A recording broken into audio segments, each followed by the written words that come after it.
Halo, selamat pagi Bapak. Kita percaya kasih setia Tuhan senantiasa menyertai kita semua dimanapun kita berada. Amin Bapak Ibu Saudara. Saat ini kita mau datang kepada Tuhan. Kita mengucap syukur atas semua kebaikannya. Dan kita mau buka hati untuk fokus menyembah dan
Bapak Ibu Saudara bangkit berdiri, kita mau pujikan kembali.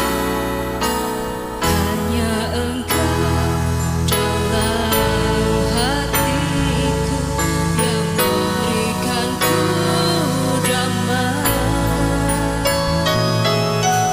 Tiada kasih yang ada di dunia seperti kasih yang Kau berikan. Jiwa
kasih yang ada di dunia seperti kasih yang kau berikan.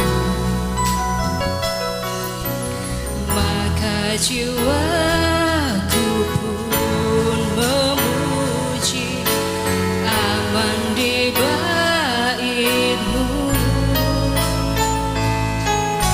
Satu asa di dalam hidupku, bersama-Mu sepanjang masa. Yang ku puja hanya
Yesus, terima kasih Tuhan untuk kesetiaan-Mu. Terima kasih untuk kebaikan-Mu. Saat ini kami mau datang dengan ucapan syukur. Kami mau datang lewat pujian penyembahan kami. Kami mau datang untuk menerima janji, untuk menerima perintah dari-Mu Tuhan. Tuhan, kami siap untuk sesuatu yang baru dan kami sambut ibadah ini. Dalam nama Tuhan Yesus kami berdoa dan mengucap syukur. Amin. Masih semangat Bapak Ibu Saudara. Kita akan pujikan pujian dari Mazmur 27 ayat 4.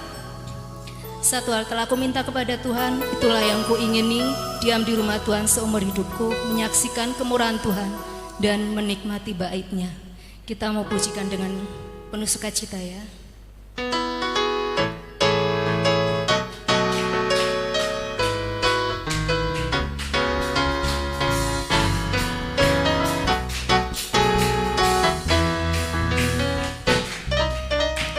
Satu hal telah ku minta kepada Tuhan, itulah yang ku ingini,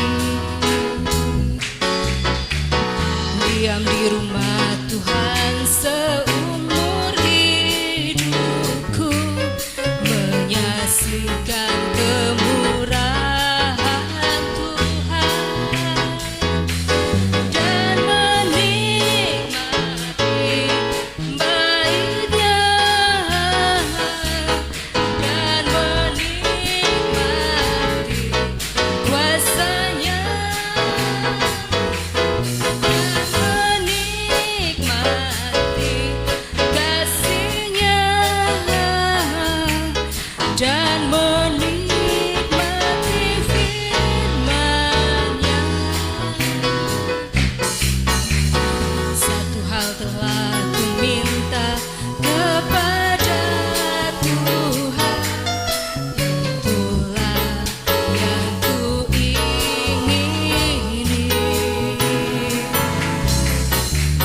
diam di rumah Tuhan seumur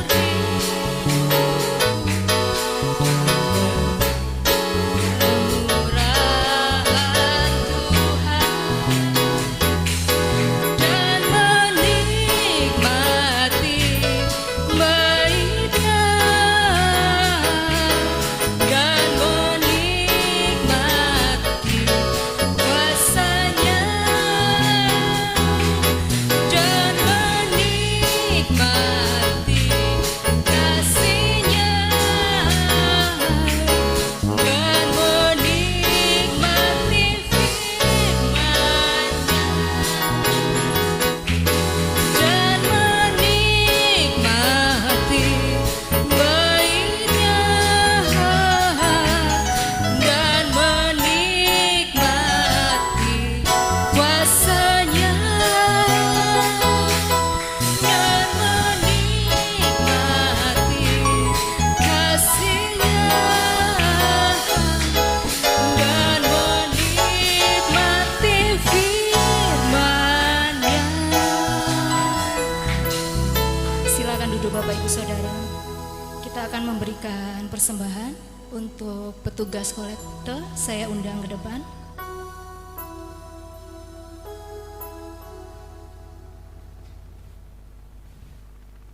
Mungkin Ibu Maya. Kita mau pujikan kembali lagu ini.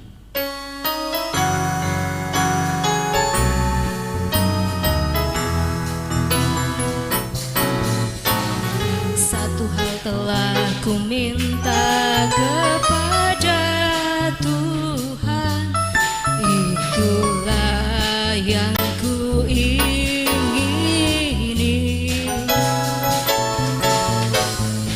diam di rumah Tuhan seumur hidupku, menyaksikan kemurahan Tuhan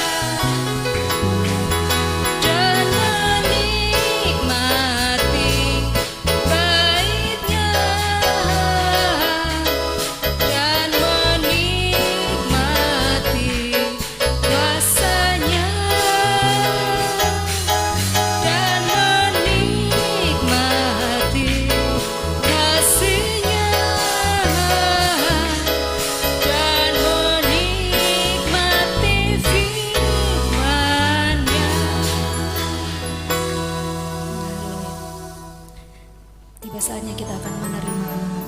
firman Tuhan, karena firman Tuhan adalah terang bagi jalan kita. Dan kita rindu untuk setiap perancangan Tuhan digenapi dalam hidup kita. Amin.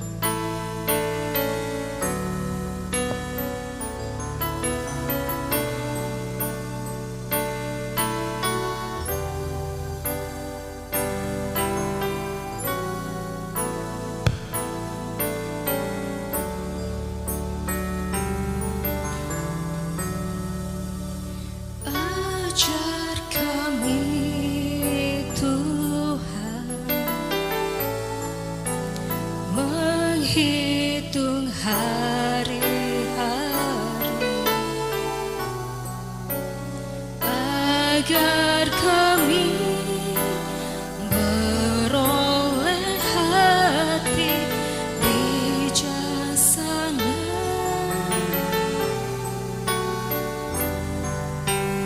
Ajar kami Bapa hidup dalam jalan-Mu, semua rencana-Mu digenapi. Kita pujikan kembali. Ajar kami Tuhan menghitung hari-hari, agar kami beroleh hati bijaksana.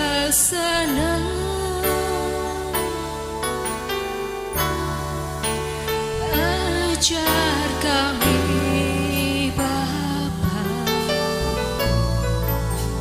hidup dalam jalan-Mu, agar semua rencana-Mu digenapi.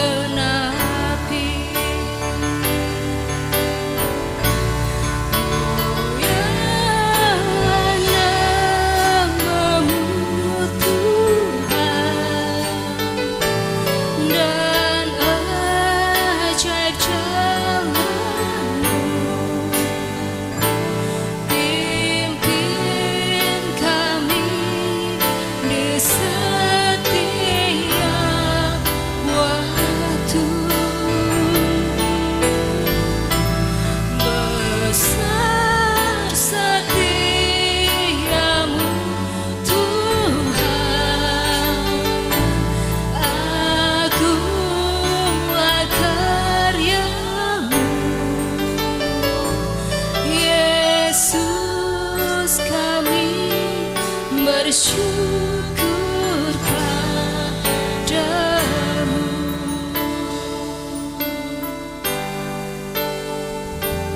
Ajar kami Tuhan menghitung hari-hari, agar semua beroleh hati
bersyukur padamu.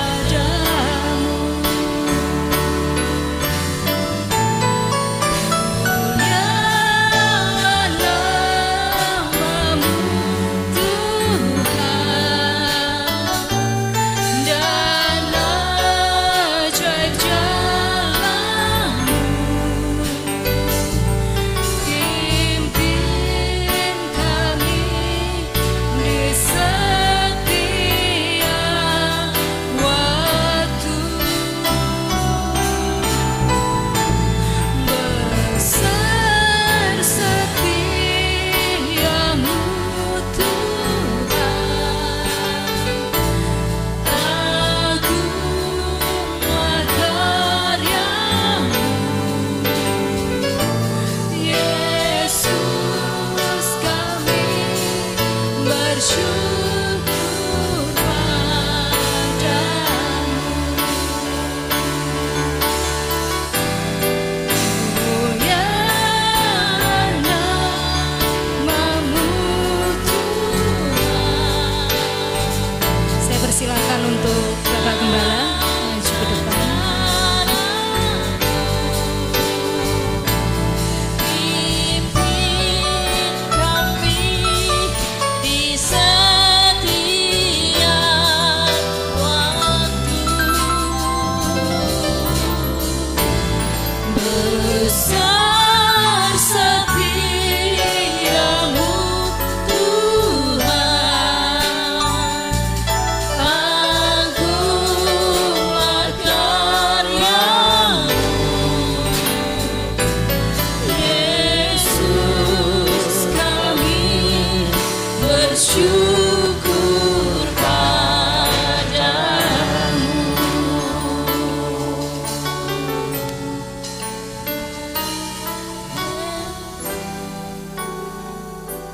Bapak, kami telah kembali bersama-sama dan kami berada di dalam saat kami naikkan puji syukur kami atas murah-Mu ya Bapak. Kalau kesempatan ini masih bisa Tuhan berikan buat kami beribadah bersama-sama, baik kami yang bersama-sama di tempat ini, kami semuanya itu adalah satu kerinduan kami untuk kami bisa bersama-sama dan datang bersama-sama untuk menyembah Tuhan, lalu memuji-muji nama Tuhan. Kami melepaskan segala kerinduan kami untuk memuliakan Tuhan. Di dalam kesempatan inilah Tuhan, kami juga firman-Mu sebagai standar kebenaran kami. Sebab dalam hidup kami, sehari-harian kami perlu pimpinan dengan karena kami. Oleh sebab itulah Bapa berfirman, beri pengertian isi hati kami. Terima kasih di dalam nama Tuhan Yesus. Amin. Assalamualaikum. Selamat pagi Bapak Ibu yang kekasih dalam Tuhan Yesus Kristus.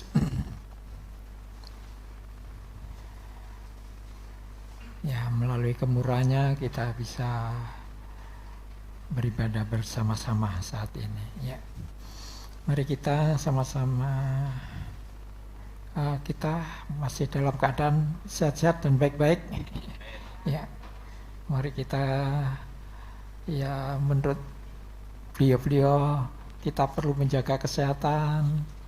Kita juga mematuhi aturan-aturan protokol kesehatan. Ya, kita perlu belajar mendisiplinkan diri sekarang ini. Ya, kita harus betul-betul berlaku bijak, ya, kita tidak boleh gerusa-gerusu lagi dalam kita bergaul, ya, atau berteman, ya, seolah-olah kita menghadapi seorang musuh berjauhan.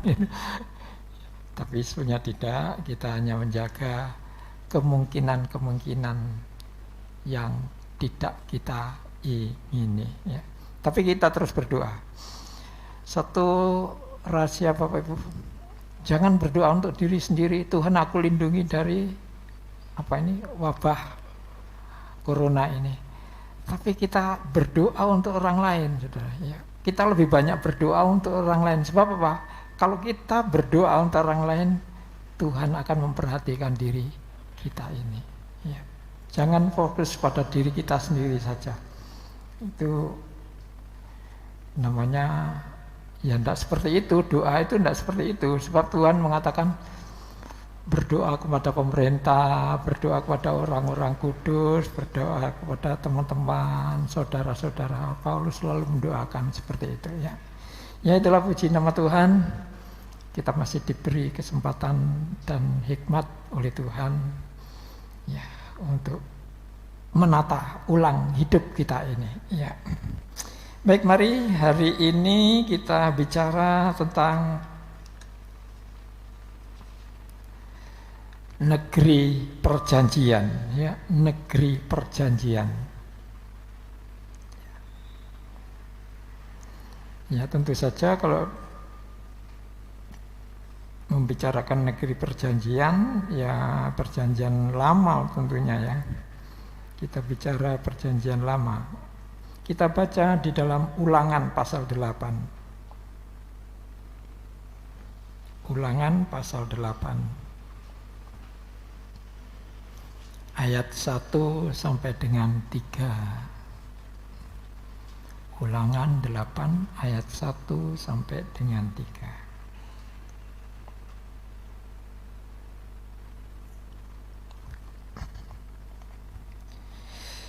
Yuk kita baca sama-sama dari terjemahan baru. 1, 2, 3. Segenap perintah yang kusampaikan kepadamu pada hari ini haruslah kamu lakukan dengan setia, supaya kamu hidup dan bertambah banyak, dan kamu memasuki serta menduduki negeri yang dijanjikan Tuhan dengan sumpah kepada nenek moyangmu. 2.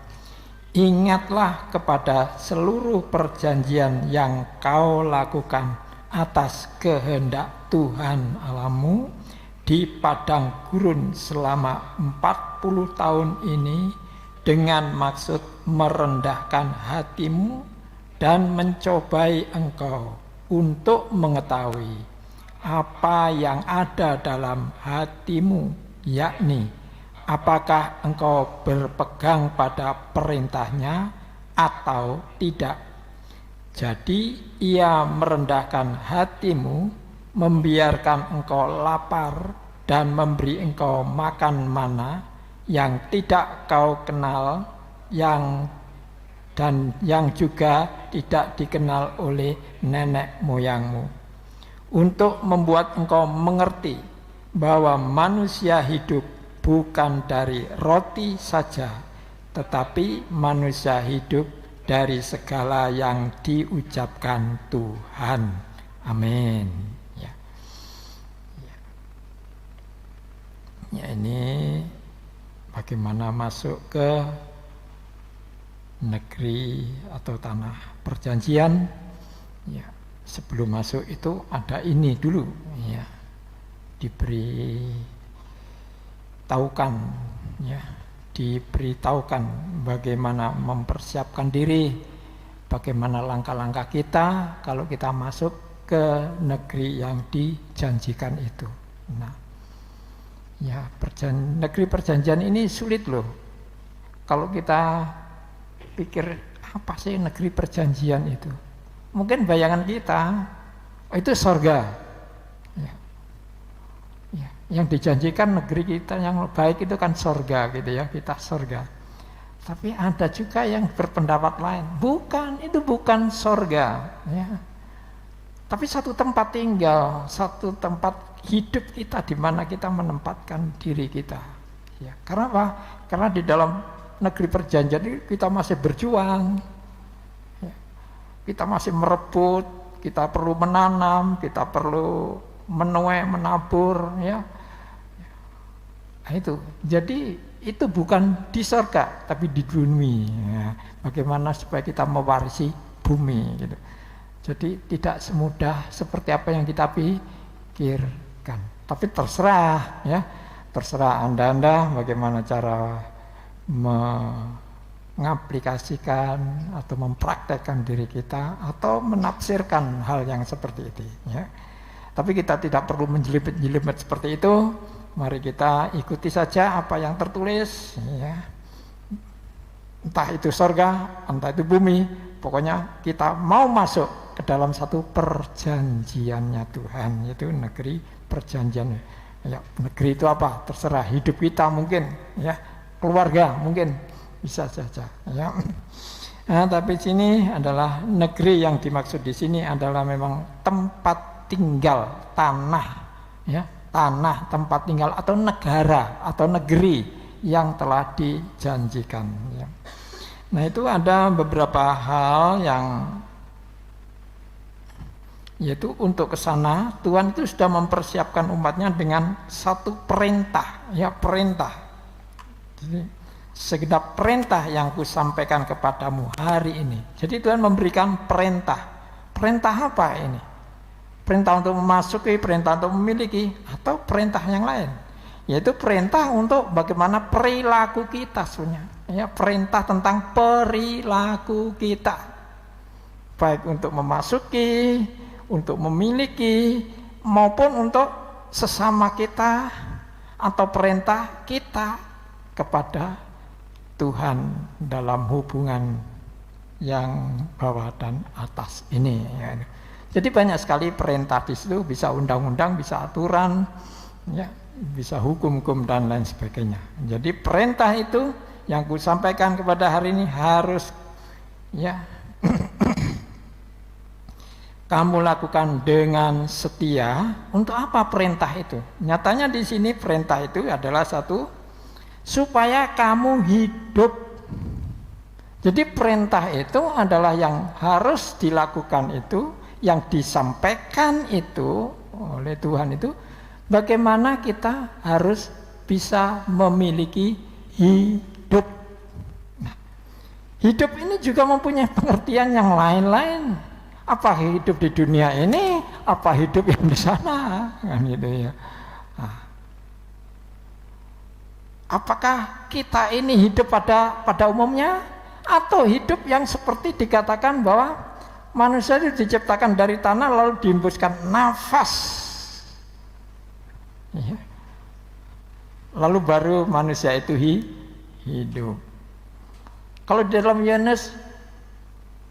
Yesus itulah dalamnya ada hidup. Aku inilah hidup, dan hidup itu terang manusia. Manusia yang hidup menjadi terang, ada terangnya. Nah, hidup di sini, ya boleh saja kan hidup pada saat manusia diciptakan itu. Hidup di sini juga bisa mengartikan hidup yang kekal. Karena di dalam perjanjian lama tidak seperti perjanjian baru. Kalau perjanjian baru tentang hidup, siapa yang percaya pada Yesus mempunyai hidup kekal. Ada hidup, ada kekal. Hidup kekal. Tapi perjanjian lama tidak ada hidup kekal. Hidup saja. Maka itu mengacu kepada manusia dari tanah dihembuskan nafas kehidupan, nafasnya Tuhan, lalu hidup. Jadi bagaimana hidupnya Adam itu, apa itu hidup kekal atau hidup yang murni? Ya seperti itu. Kehidupan manusia pada saat diciptakan itu. Bisa bergaul dengan Tuhan, nah ini menuju kepada kehidupan yang kekal tentunya. Ya, hidup, jadi mempunyai satu hidup. Ada plus perjanjian itu, selain hidup di bumi, juga ditambahi hidup kekal. Karena melakukan perintah. Ya. akan, kalau melakukan kita itu akan memiliki hidup, akan hidup. Jadi ada hidup jasmani, ada hidup yang rohani, hidup yang kekal. Kehidupan di dalam sini, ya. Nah, itu satu hidup. Kita pun juga memiliki hidup, tapi bukan hidup pada umumnya. Karena hidup kita ini sudah tersalut oleh Kristus. Nah, hidup kita ini di dalam Kristus. Kalau kita di luar Kristus, ya hidupnya hidup seperti apa? Hidupnya seperti, ya maaf saja, hidupnya seperti binatang. Artinya binatang itu juga hidup, yang bergerak itu. Ya. Ayam yang bisa berkokok, ayam yang bisa bertelur, itu ayam itu hidup. Nah, manusia yang di luar Kristus, ya seperti ayam itu, hidupnya seperti itu, mempunyai hidup seperti itu. Tapi yang di dalam Kristus lain lagi. Ya, kita telah dihidupkan melalui kebangkitan Kristus, memiliki hidup kekal artinya di situ. Ya. Nah, ini jadi hidup itu seperti itu. Jadi ada perjanjian kamu akan hidup. Karena manusia sudah menyimpang dari perintah jangan makan buah itu, maka dia makan, maka manusia itu mati. Nah, di sini siapa yang melakukan perintah dengan setia, kamu akan hidup. Nah, lain jadi bisa kita rasakan di sini hidup yang diterima dari melakukan perintah, memiliki hidup. Jadi hidup yang seperti itu, ya. Seperti orang perjanjian baru mempunyai hidup karena ada di dalam Kristus, atau Kristus ada di dalam kita. Nah, jadi hidup ini mengacu kepada itu. Jadi hidup perjanjian ini adalah hidup yang pada umumnya, tapi hidup yang mempunyai nafasnya Tuhan, ya. Karena perintah itu juga perintah Tuhan, perintah itu juga firman, ya, perintah itu juga firman, ya, atau sabda Tuhan. Jadi siapa melakukan perintah Tuhan akan hidup itu. Ya. Di samping hidup, bertambah banyak, bermultiplikasi, beranak cucu, berketurunan, berkembang biak. Nah, hidup dan berkembang biak, tentu saja buah-buah perkembangan biaknya ini adalah buah yang hidup. Maleakhi mengatakan, yang ku kehendaki adalah mendapatkan atau menurunkan keturunan-keturunan ilahi. Ya, di dalam Maleakhi pasal berapa? 2 gitu ya. 2 atau 3 ya. Yaitu di situ. Jadi yang ku kehendaki. Jadi pernikahan itu Tuhan menghendaki dalam menurunkan keturunan di dalam pernikahan, supaya keturunan itu adalah dikatakan keturunan anak-anak ilahi, anak-anak Tuhan. Maka pernikahan itu penting sekali, ya. Harus pernikahan di dalam Tuhan, sama-sama di dalam Tuhan, diberkati oleh Tuhan. Itulah baru menurunkan keturunan ilahi. Jadi itu yang dikehendaki Tuhan. Tuhan memberikan beranak cuculah kepada Adam dan Hawa itu sebelum jatuh dalam dosa, gitu. Tapi belum sempat memiliki keturunan, sudah berdosa lebih dulu, sehingga keturunannya ya campuran. Ya.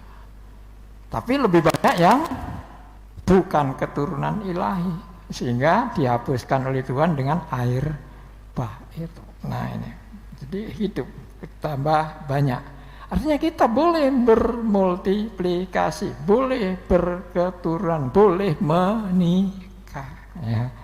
Jadi kita masing-masing boleh menikah tidak dilarang. Tapi memang ada ketentuan-ketentuan bagaimana manusia ya mengikatkan diri dalam ikatan pernikahan di sana. Ya. Lalu yang ketiga, memasuki dan menduduki negeri. Nah, memasuki dan menduduki negeri. Ini ya. Kalau dibaca lebih lanjut, Anda akan tahu memasuki dan mengapa.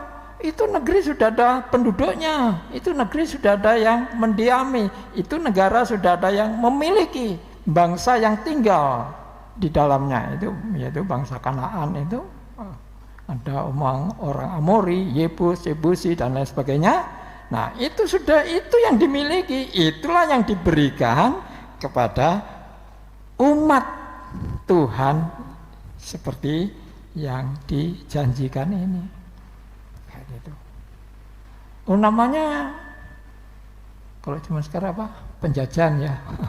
Namanya apa? Menjajah ya. Orang lain, bangsa lain.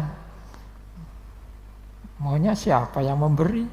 Siapa yang memiliki bumi ini kan gitu ya. Nah, kalau Tuhan yang memiliki, Tuhan yang memberikan perintah, masa kita harus menjajah bangsa yang lain? Nah, itu terserah miliknya dia kok ya. Kita disuruh memiliki ganti. Bagaimana caranya? Ya menurut cara Tuhan ya. Karena apa? Bangsa yang sudah menduduki itu kok diberikan kepada umat dalam perjanjian ini?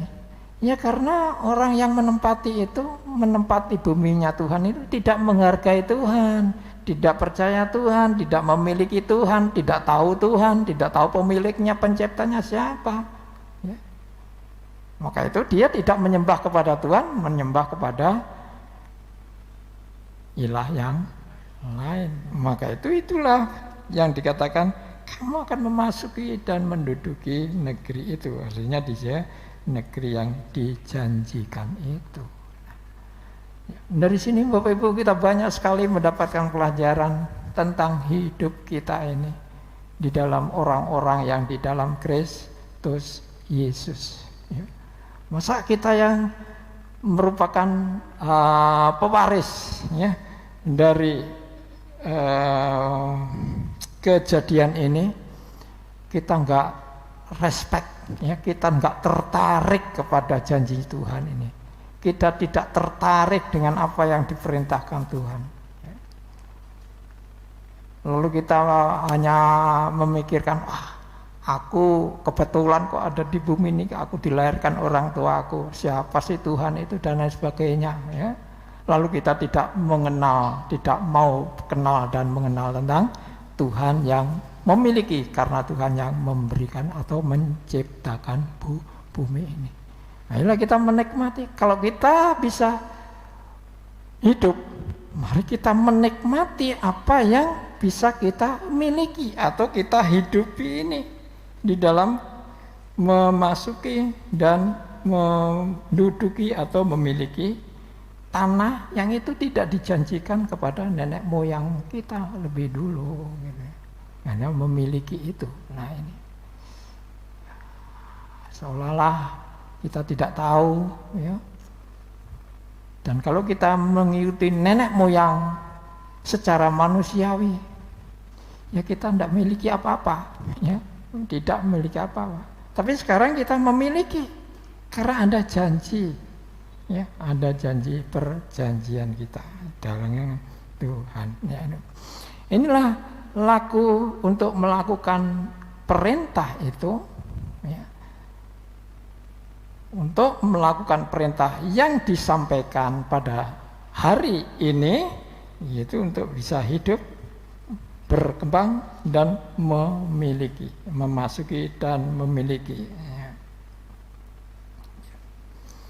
Di ayat 2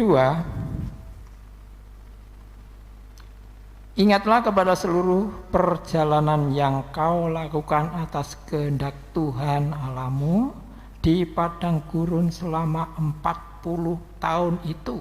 Nah, ingatlah ya, dalam perjalanan 40 tahun itu. Ya. Artinya menunjukkan pada ingatlah juga dalam perjalanan hidup kita ini. Saya berpikir hidupnya manusia itu dalam soro-soronya hidup itu selama 40 tahun. Sejak kita mulai bekerja, hitung saja 40 tahun. Untuk bisa menikmati hidup yang enak gitu, ya setelah 40 tahun, maka itu ada masa pensiun. Itulah ini, nikmati di situ. Jadi sebelum pensiun, wah kejar terus, kerja keras, berjuang, ya, untuk membangun rumah kita, membangun hidup kita ini. Nah setelah pensiun baru milikilah, ya, milikilah hidup yang sesungguhnya itu, yang harus dinikmati itu, yaitu masa pensiun itu. Itu enggak lama. Tapi pikir Tuhan ini apa ya, 40 tahun ini apa Tuhan 40 tahun? Ya memang ada pengertian yang lain, tapi enggak ke sana. Tapi disitulah ya kita dengan maksud apa? Mengingat itu dengan maksud apa? Merendahkan diri.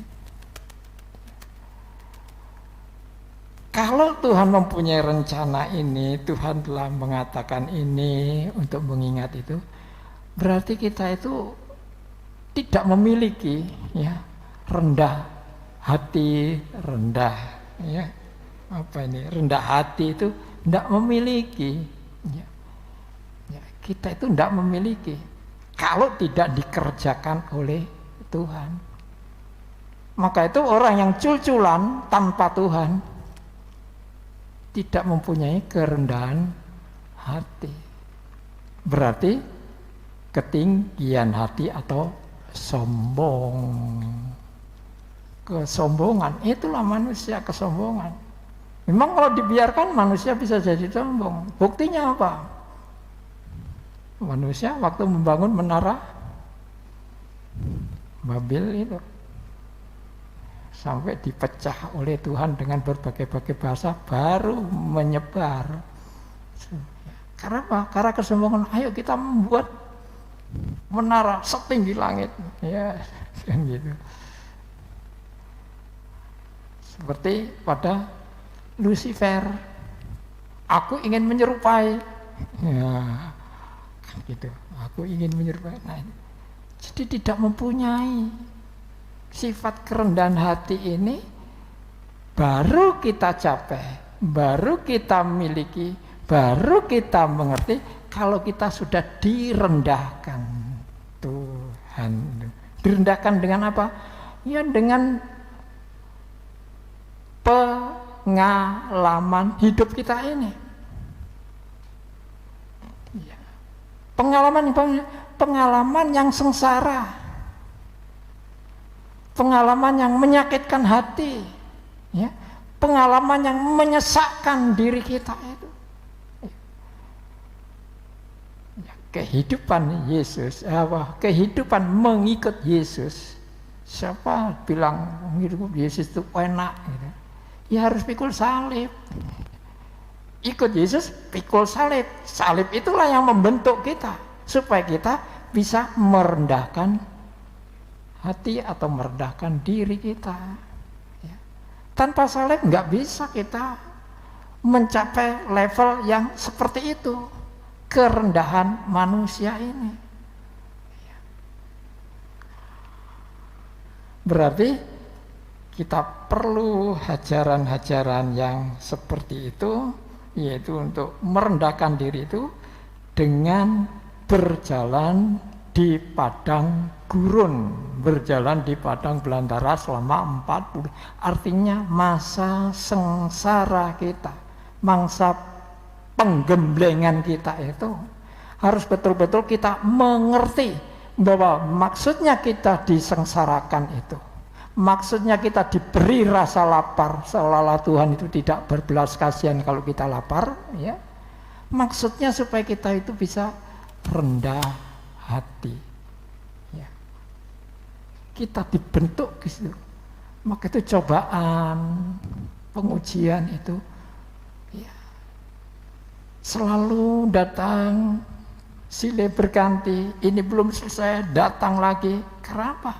Ya itu memang kita perlu bertubi-tubi, ya, untuk disengsarakan, untuk pikul salib ini, ya, supaya kita bisa merasakan hidup kita ini yang sebenarnya mengapa kok saya seperti ini, ya.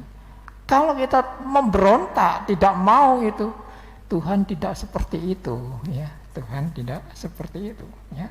Jadi perlu orang atau manusia yang dikenal Tuhan itu, atau kita mengenal Tuhan, perlu direndahkan hatinya, ya, diberikan salib, diberikan sengsara itu, ya.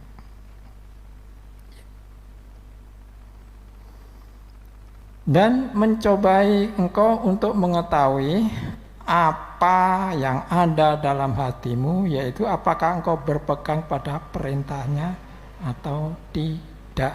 Artinya ketaatan di dalam proses merendahkan hati itu, yaitu untuk mengetahui, ya, apakah kita ini taat pada perintahnya atau tidak. Di masa pencobaan itu kita taat atau tidak dengan perintah Tuhan.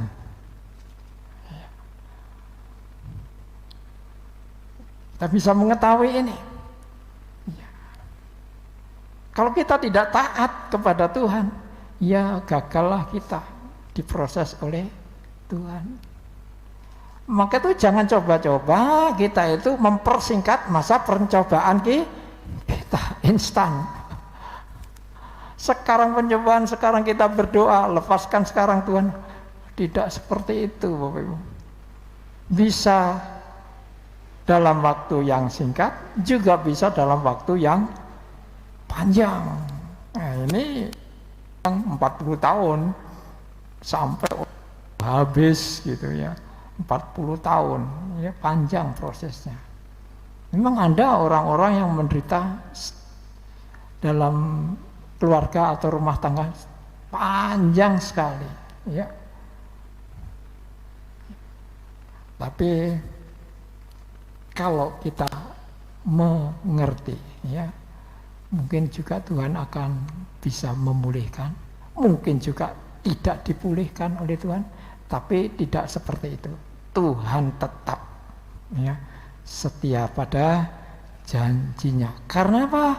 Karena Tuhan mengajar itu seperti Bapak mengajari anak-anak. Tidak mungkin, ya, kita pada titik kebinasaan, tidak.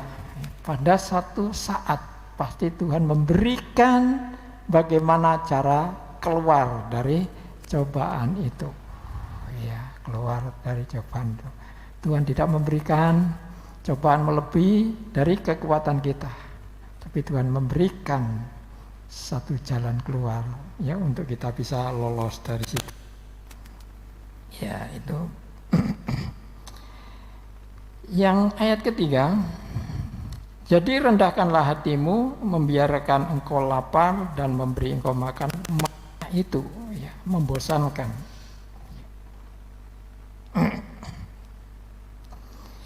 Ya.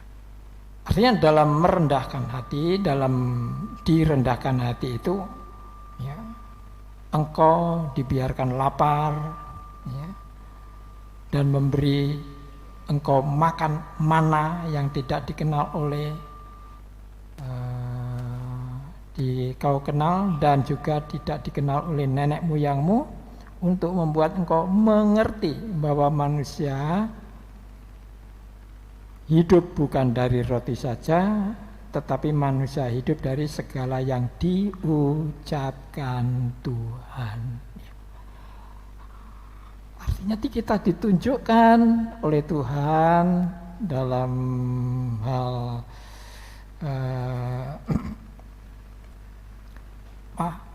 merendahkan hati, direndahkan hati yang seperti itu, artinya supaya kita mengerti kehendak Tuhan, mengenal Tuhan, karena kita sudah dikenal Tuhan. Dengan maksud yaitu tadi supaya kita tahu bahwa kebutuhan kita ini bukan dari yang kelihatan saja, bukan hanya duniawi saja, tapi ada sesuatu yang jarang kita ketahui dan mengerti, yaitu tentang yang rohani, yang rohani. Kebutuhan manusia hanya dua itu, maka itu ada kebutuhan jasmani, juga ada kebutuhan rohani. Kita juga bisa bekerja dengan bebas, menggunakan segala waktu yang ada, tapi juga Tuhan menyediakan waktu-waktu yang tertentu untuk datang kepada Tuhan, ya, kebutuhan rohani ini, ya. Jadi bukan hanya roti saja, tapi segala yang diucapkan Tuhan, firman Tuhan. Kapan kita bergumul, berkecimpung di dalam firman Tuhan? Bisa di gereja, bisa di persekutuan, bisa di rumah, bisa di mana-mana. Ya. Itulah kebutuhan yang kita butuhkan. Jadi bukan hanya nyambut gawe tok tanpa sembahyang atau berdoa. Ya. Kita boleh kerja, silakan kerja sepuas-puasnya, sekatok-katoknya, secapek-capeknya. Tapi kebutuhan yang lain yang ada hubungannya dengan hidup dengan Tuhan, itu juga harus merupakan kelengkapan kita. Ya. Kita boleh bernatal ria, silakan. Tapi kita juga butuh ibadah Natal, misalkan seperti itu. Ya. Kita butuh keluarga, tapi kita juga butuh gereja. Ya. Kita butuh makanan, rawon, pecel, dan lain sebagainya, tapi kita juga butuh makanan yang rohani, firman Tuhan. Ya, semuanya itu seperti itu. Ya. Tuhan memberitahukan seperti itu. Jadi maksud merendahkan hati oleh Tuhan itu supaya kita tahu bahwa kita ini perlu Tuhan. Ya. Sesibuk-sibuknya kita, mari kita juga sisihkan waktu, beri kesempatan hidup kita ini untuk bisa datang kepada Tuhan. Terserah Anda bagaimana cara kita memilah-milah waktu, memilah-milah kesempatan supaya kebutuhan rohani ini bisa terpenuhi. Wong kita ini percaya pada Tuhan kok, ya. Kita ini diciptakan Tuhan kok, ya. Ele-ele kita ini ya mangan barangi miliknya Tuhan, ya. Ya kita harus panuhlah kepada Tuhan, ya. Kita harus tahulah siapa Tuhan itu, ya. Jangan dirinya sendiri saja seolah-olah kita keluar tidak ada atau tidak membutuhkan Tuhan. Ya, itu kurang tepat, hidup separuh saja itu, ya. Jadi hidup yang segenap itu adalah hidup yang jasmani, juga hidup yang rohani itu. Ayo kita baca perjanjian baru.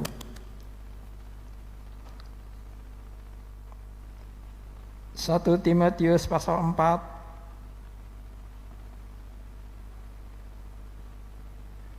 ayat 13.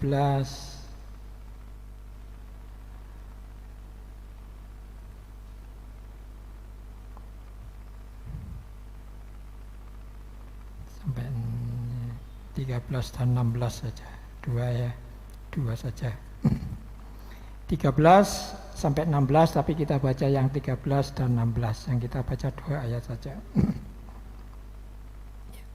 13, 1, 2, 3. Sementara itu sampai aku datang, bertekunlah dalam membaca kitab-kitab suci dan membangun dan dalam mengajar. Ya. Jadi di sini bertekunlah dalam membaca kitab-kitab suci. Kitab-kitab suci lah banyak, Pak. Yang mana? Aku punya Bible tok. Memang di dalam Alkitab itu dibagi dua, ada perjanjian lama, perjanjian baru. Masing-masing perjanjian, baik perjanjian lama maupun perjanjian baru, terdiri dari kitab-kitab. Kitab Kejadian, kitab Keluaran, ya, kitab Imamat, kitab Raja-Raja, kitab Mazmur, ya, lalu kitab ya macam-macam itu, Yesaya, Hosea, itu kitab. Ya. Jadi satu nama kitab itu satu kitab. Jadi kalau banyak kitab. Perjanjian lama demikian juga perjanjian baru. Ada kitab Injil, ada Matius, ada kitab Matius, ada kitab Lukas, ada kitab Roma, ada kitab. Namun di dalam perjanjian baru, kitab-kitab itu diberi nama yang spesifik khusus, yaitu Injil, lalu surat dan wahyu, gitu. Itu di situ. Ya. Jadi kitab-kitab boleh kita mengatakan kitab Timotius boleh, tapi yang tepat surat Timotius karena kitab itu berupa surat. Ya, lalu dikumpulkan inilah jadi kitab. Jadi kitab. Jadi bertekunlah dalam membaca kitab-kitab. Ayo umat perjanjian baru sudah bertekun membaca kitab-kitab. Artinya bertekun tahu ya, bertekun. Ya enggak ada gangnya gitu. Kalau setiap hari membaca terus, tapi bukan sepanjang hari, ya. Setiap hari itu bukan sepanjang hari. Artinya sisihkan waktu yang luang, yang Anda senggang, yang Anda bisa untuk kesempatan membaca, entah pagi, entah malam, entah siang, terserah. Tapi sini bertekun sepanjang hidup kita ini terus kita membaca kitab-kitab. Jadi jangan membaca Matius tok terus-terusan, tapi kitab-kitab yang lain kita baca. Supaya kita tahu karakter kitab Kejadian itu karakternya kayak apa. Matius itu karakternya kayak apa. Kan gitu. Sehingga kita punya wawasan yang lebih lagi ya. Bertekun dalam membaca kitab-kitab untuk apa? Untuk membangun, artinya membangun diri, membangun hidup, dan dalam mengajar. Ya, dalam mengajar. Mengajar siapa? Ya mengajar diri kita sendiri, mau kita yang membaca. Juga bisa mengajar yang lain. Mengajar anak-anak, mengajar saudara-saudara, mengajar yang lebih muda dan lain sebagainya. Bisa juga mengajar yang lebih tua secara umur kan gitu. Nah ini. Jadi manfaat membaca Alkitab, membangun diri, membangun hidup dan mengajar.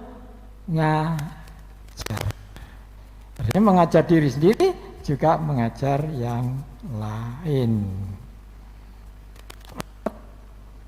Loncat ayat 16. Awasilah dirimu sendiri dan awasilah ajaranmu. Awasilah dirimu sendiri, kita mengawasi diri kita sendiri, dan ajaranmu. Ya karena hasil dari membaca Alkitab tadi, membaca kitab-kitab itu kita punya ajaran ya. Bertekun dalam semuanya itu, karena dengan berbuat demikian engkau menyelamatkan dirimu dan semua orang yang mendengar engkau, karena menasehati tadi. Nasihat bisa dipercaya, nasihat juga tidak bisa dipercaya. Kalau dinasihati percaya, ya itulah yang disisikan menyelamatkan itu. Maka tadi dikatakan hidup tadi, ya kalau engkau setia, engkau dengan perintahku, engkau akan hidup. Di sinilah dikatakan di sini menyelamatkan diri secara duniawi, juga menyelamatkan diri secara rohani, artinya hidup kekal. Jadi manfaat membaca kitab-kitab tadi yaitu untuk pengajaran, yaitu supaya engkau menyelamatkan dirimu, mengajar diri kita, dan menyelamatkan orang lain atau orang yang mendengarkan engkau. Jadi pedang bermata dua gitu. Ya. Mempunyai ketajaman bermata dua. Itulah ajaran kita. Yang lain surat 1 Petrus pasal 1 ayat 6 dan 7. Surat 1 Petrus pasal 1 ayat 6 dan 7. Ya. Bergembiralah akan hal itu, sekalipun sekarang ini kamu seketika harus berduka cita oleh berbagai-bagai pencobaan. Ya. Sekarang ini, ya, kita berduka cita oleh berbagai-bagai pencobaan. Benar ya? Kita mengalami berbagai-bagai pencobaan. Ada yang pencobaan sakit, ada yang pencobaan di rumah atau di keluarga, ada pencobaan di pekerjaan, ada pencobaan di jalan, dan macam-macam. Berbagai-bagai pencobaan, ya. Itu mendatangkan duka cita, ya, itu mendatangkan duka cita, ya. Jadi kalau begitu orang Kristen boleh bersusah, ya boleh saja. Nek nggak mengalami susah, wah kurang bek itu apanya, sarafnya nggak jalan berarti ya, ada yang nggak jalan. Saya punya teman adik saya gitu, waktu masih sekolah-sekolah dulu. Ada salah satu temannya itu kehilangan rasa pahit, bukan kehilangan, tapi tidak mempunyai rasa pahit. Ya. Jadi sepahit apapun, kalau dia minum atau dia makan, hambar. Ya. Rasanya hambar. Itu. Artinya di situ dia tidak mempunyai saraf yang mempunyai rasa pahit. Rugi dia, tidak punya rasa pahitnya kopi itu kayak apa, pahitnya Butrowali itu kayak apa, nggak tahu dia. Seperti orang yang buta warna itu, nggak tahu hijau, merah, putih, nggak tahu, taunya cuma abu, itu orang buta warna. Nah kalau berlalu lintas gimana? Ya pokoknya nek muruk dhuwur maju, apa ini mandek, kalau muruk sing bawah ya harus maju. Artinya yang atas itu merah, yang bawah itu hijau, yang tengah itu kuning. Cuma tanya itu aja. Jadi tidak tahu merah, hijau, tidak tahu. Taunya cuma abu-abu aja. Nah, seperti itu. Ya, ini.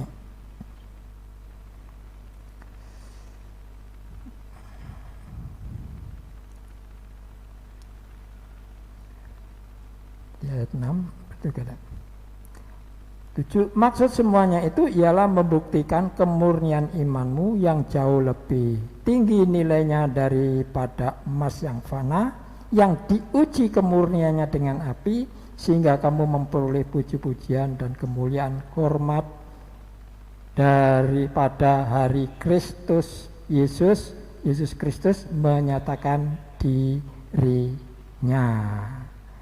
Ya, jadi maksud pencobaan semuanya itu adalah untuk memurnikan iman. Ya.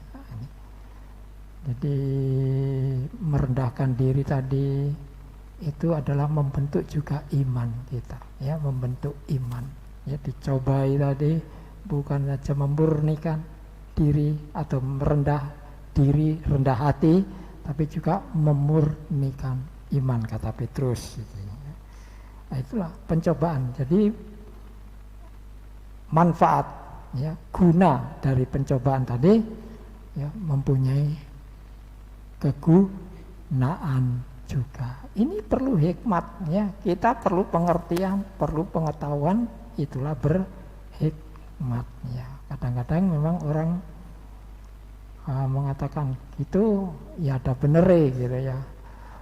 Sudah tiba ketiban tangga lagi, wah, tapi untunglah, ya, untung masih apa, masih bisa berdiri, bisa jalan kan. Itu apa seperti ya. Ya, ini hal seperti ini bahwa satu ajaran, ya, dari pengalaman hidup ini itu juga perlu kita pelajari dari pengalaman hidup ini.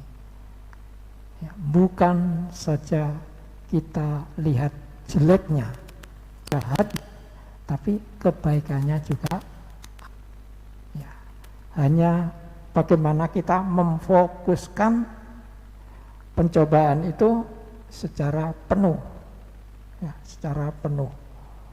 Di sisi satu memang menyakitkan hati, membuat kita sengsara, tapi di sisi yang lain mendatangkan kegunaan, ya, ada manfaatnya. Yang ketiga, surat Yohanes 3 Yohanes, ya.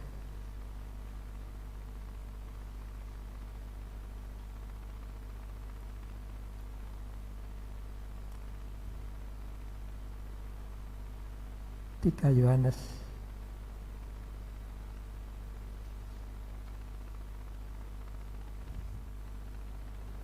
3 Yohanes pasalnya cuma 1 ayat 3.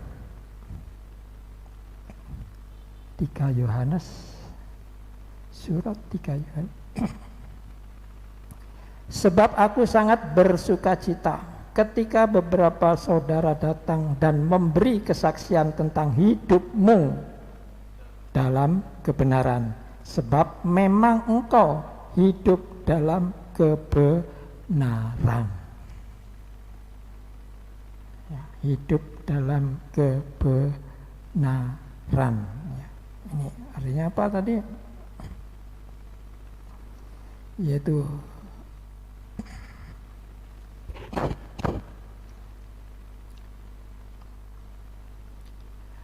kebenaran memang kita perlukan. Bagaimana kita bisa melihat benar? Herodes juga, apa sih kebenaran itu? Tanya pada Yesus kan gitu.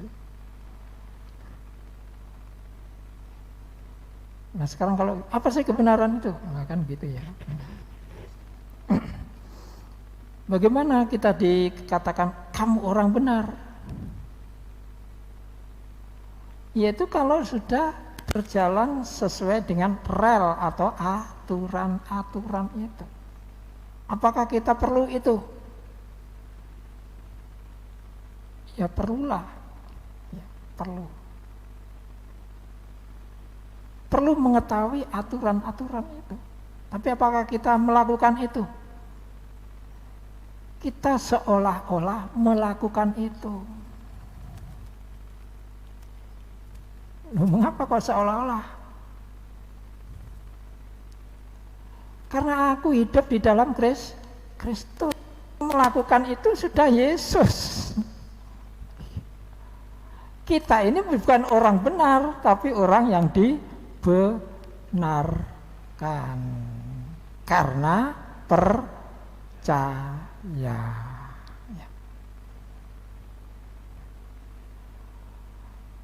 Lalu kita melakukan kebenaran itu karena Kristus.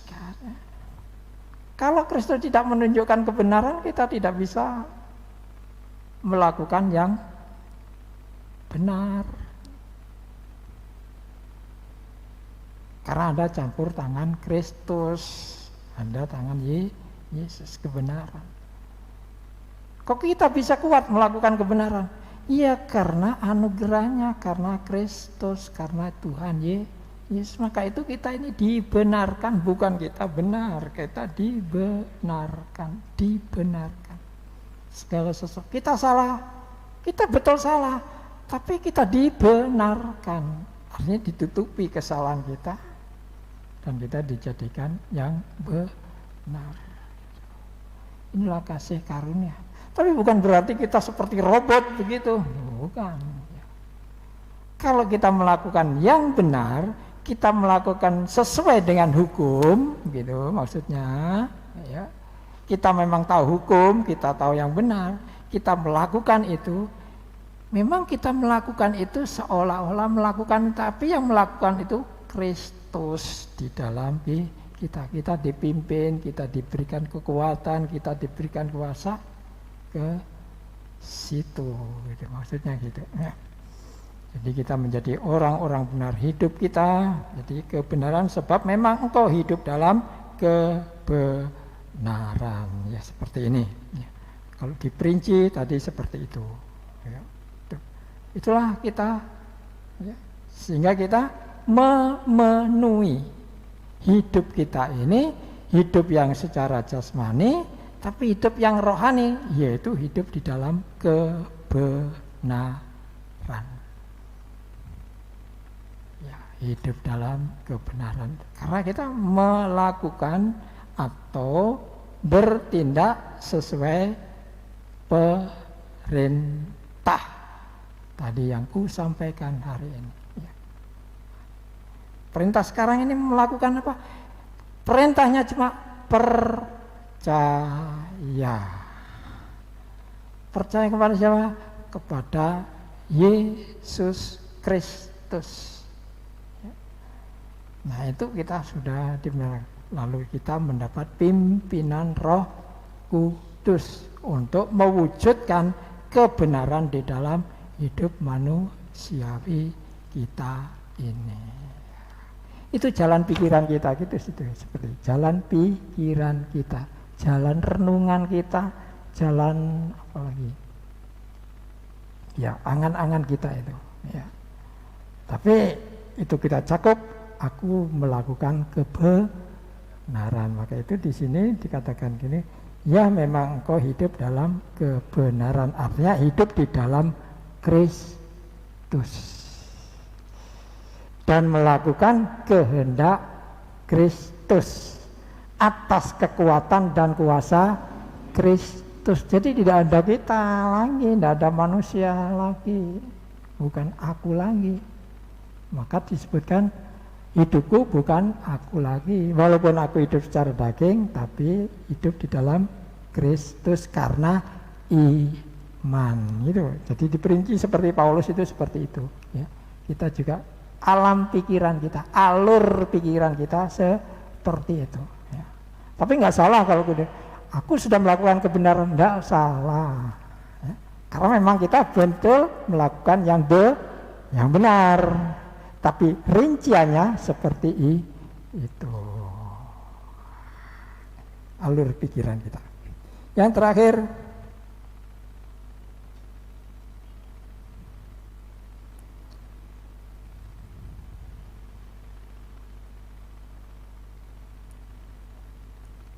surat Yohanes lagi ya.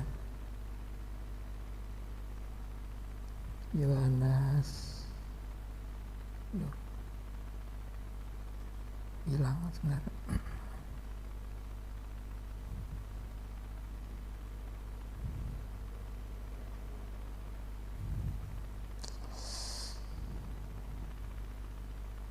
Mana?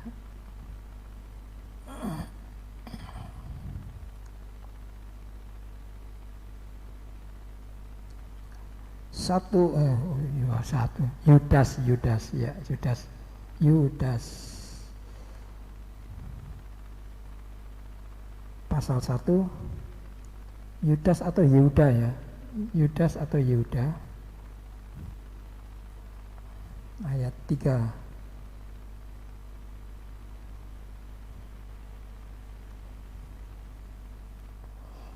Saudara-saudaraku yang kekasih, sementara aku sungguh-sungguh berusaha menulis kepada kamu tentang keselamatan kita bersama, aku merasa terdorong untuk menulis ini kepada kamu dan menasihati kamu supaya kamu tetap berjuang dan mempertahankan iman yang telah disampaikan kepada orang-orang kudus ya. Walaupun kita sudah tahu kebenaran, kita sudah tahu keselamatan, kita sudah di dalam keselamatan gitu. Tapi Yudas mengatakan, sementara aku bersungguh-sungguh menulis kepada kamu tentang keselamatan. Sudah tahu keselamatan, kok diingatkan lagi tentang keselamatan, seperti itu ya.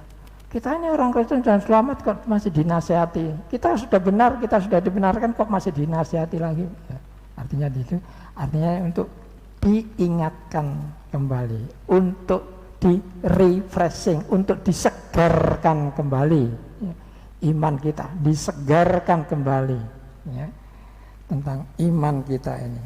Jadi aku menulis, sungguh-sungguh berusaha menulis kepada kamu tentang keselamatan kita bersama.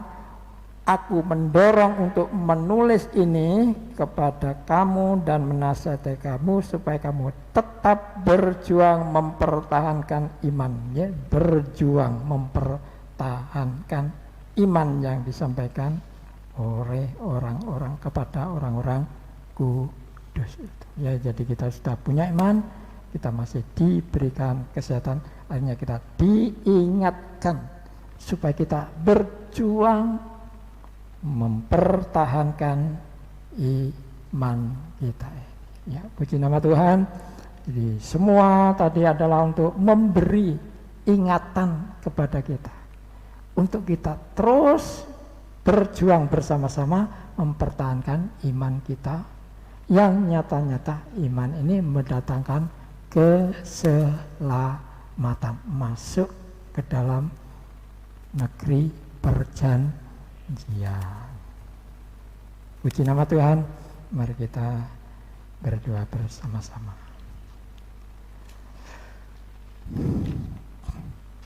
Ada nyanyian.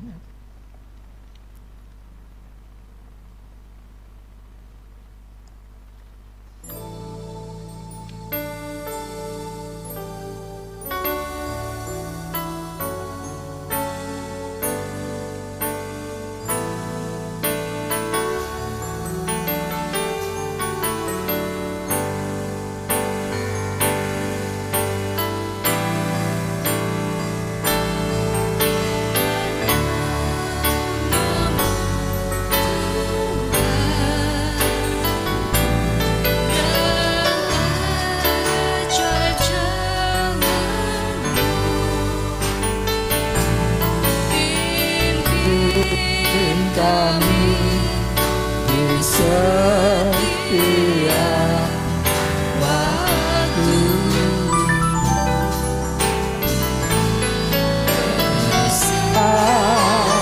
setiamu Tuhan, aku adalah-Mu, Yesus, kami bersyukur padamu.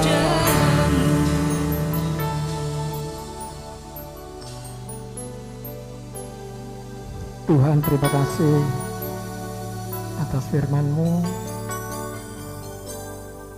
yang membuat kami lebih mengerti lagi dan lebih terang lagi tentang apa yang Tuhan kehendaki untuk kami lakukan selama kami masih percaya kepada Tuhan, dan kami mau menundukkan diri setia kepada Tuhan, karena semuanya itu dari Tuhan juga asalnya. Ya Bapak kami, terima kasih Engkau telah menguatkan kami, memberkati kami, dan buatlah langkah-langkah kami menuju kepada satu jalan yang sudah Kau kehendaki, yaitu jalan kebenaran. Apalagi dalam mempersiapkan diri untuk menyongsong kedatangan Tuhan Yesus yang kedua kali ini. Kami serahkan segala hidup kami, keluarga kami masing-masing, supaya kami ada tetap di dalam Tuhan Yesus Kristus. Iman kami semakin dikuatkan, pengharapan kami semakin ditambahi, karena kenyataan hari Tuhan itu adalah hari yang sungguh-sungguh ada dan sangat penting, yang sekarang sedang kita nanti-nantikan. Tapi kami mempercayai juga padamu ya Bapa, Engkau menolong kami di dalam pergumulan kami setiap hari, sebagai yang kami katakan suatu cobaan atau ujian, supaya kami lebih mengerti lagi dan lebih mengenal lagi akan Engkau, karena Engkaulah yang mengajar kami untuk melakukan sesuatu yang Kau kehendaki. Terima kasih Bapa. Sekarang kami berdoa Bapa, untuk kami semua jemaat Tuhan di titik kedatangan ini, dari yang anak-anak sampai yang tua, yang perempuan dan yang laki-laki. Lindungilah mereka semua Tuhan, dan jauhkan dari segala penularan pandemi yang ada ini, yang belum reda, belum selesai, dan kami tidak tahu bentuk dan rupanya. Maka itu kami hanya menyerahkan diri pada Tuhan, sebab Engkaulah perlindungan kami, benteng pertahanan kami yang teguh. Bawalah kami kepada yang Kau kehendaki Tuhan, dan jauhkan kami dari penularan dan sumber penularan dari pandemi COVID-19 ini. Juga Tuhan tolong Pak Marjuni sekarang sudah masuk rumah sakit lagi, karena kesembuhannya belum tuntas, maka perlu rawat inap lagi. Kiranya Tuhan sertai dan tolong, supaya benar-benar dalam periode ini Pak Marjuni dikuatkan imannya dan perjuangan hidupnya untuk dibangun kembali, supaya dia mencapai kesembuhan yang sesungguhnya, dalam nama Tuhan Yesus. Dan tolonglah negara kami Bapa, jika ada masalah-masalah yang seperti sekarang ini, biarlah pemimpin kami memakai hikmat dari Tuhan, karena Engkau sedang melawati negara kami, supaya negara kami bisa menjadi negara yang maju seperti yang sudah dicita-citakan, dan sebagai visi daripada tahun-tahun pemerintahan sekarang ini. Engkau tolong Tuhan negara gereja yang mengalami aniaya, yang di daerah Poso, karena ada korban dan pembakaran tempat ibadah. Kiranya jemaat yang ada Tuhan kuatkan, supaya dia bertahan dalam pencobaan ini, dan diberi penghiburan Tuhan bagi keluarga yang mendapatkan itu, karena sudah menjadi korban daripada kejahatan ini. Kuatkan dan hiburkan mereka Tuhan. Kami hanya menggantungkan pertolongan-Mu Bapa. Tangan-tangan yang membuat itu, karena mereka tidak tahu apa yang mereka perbuat, maka itu ampuni mereka Bapa. dan buatlah mereka untuk mengenal dan mengerti tentang Engkau yang menjadi Tuhan dan Juru Selamat kami. Terima kasih Bapa, dan sekarang Tuhan, kami mau meninggalkan tempat ini. Sebelum kami keluar dari tempat ini, kami memohon berkat dari Tuhan untuk hari-hari hidup kami mendatang ini. Saudara yang kekasih, Tuhan memberkati saudara dan melindungi saudara dan menyintai saudara dengan wajahnya dan karunia. Tuhan mengasihi saudara dan memberi saudara damai sejahtera. Terimalah berkat yang dicurahkan oleh Tuhan, dan hiduplah dan persekutuan Roh Kudus yang menyertai dari sekarang sampai selama-lamanya. Di dalam nama Tuhan Yesus Kristus kami berdoa dan mengucap syukur. Sama-sama kita mengatakan amin. Tuhan Yesus memberkati. Sampai jumpa.